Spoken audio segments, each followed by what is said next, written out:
Hey everybody, my name is Sarah Joyner. For those of you who don't know, I live in Newberry, North Carolina. I was born and raised here.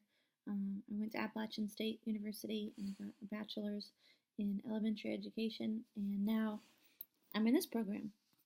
We just had our first kid 3 days ago, so he's 3 days old. We had a rough night last night, so bear with me. I think that some of the ways that integrated healthcare can be positive in rural communities. Number one is that everything's in one place. And for a lot of people in rural communities, travel is limited, maybe time is limited. They're not allowed to take off work as much as they would want to. And if all of their care was in one place, I feel like they'd be much more likely to go. And I know the PowerPoint talked about no-show rates and how that would help. So I think that's definitely one way. Another way would be people are really, they take care of their physical health, but a lot of the time people kind of ignore the mental health things, and maybe there's some stigma around it. I know that even today, when I took my son to the doctor, they ask, about your family history, and they say, does anyone in your family have history of depression or anything like that? And it's kind of like you don't want to answer, or you're scared to answer honestly, because of the stigma, and you don't want people to view you like you have a problem. So I think it could definitely erase the stigma. And people in small towns really talk.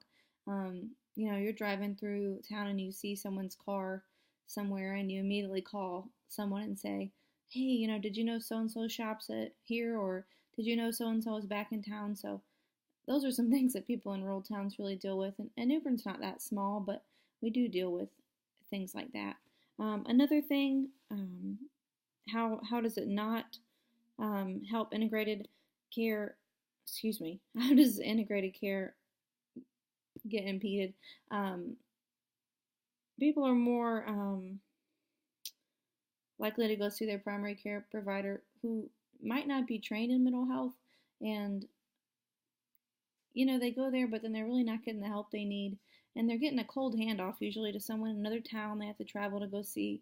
And if it was integrated, they would have the ability to stay in one place and get a warm handoff, and everyone's on board. They know what medications they're taking, they know what treatments they're getting, and people will be way more likely to follow up and say, "Hey, have you been taking this? Have you been doing this?" And I feel like if they were seeing the same doctors every time and all the doctors were on board, they'd be way more likely to comply with these types of things.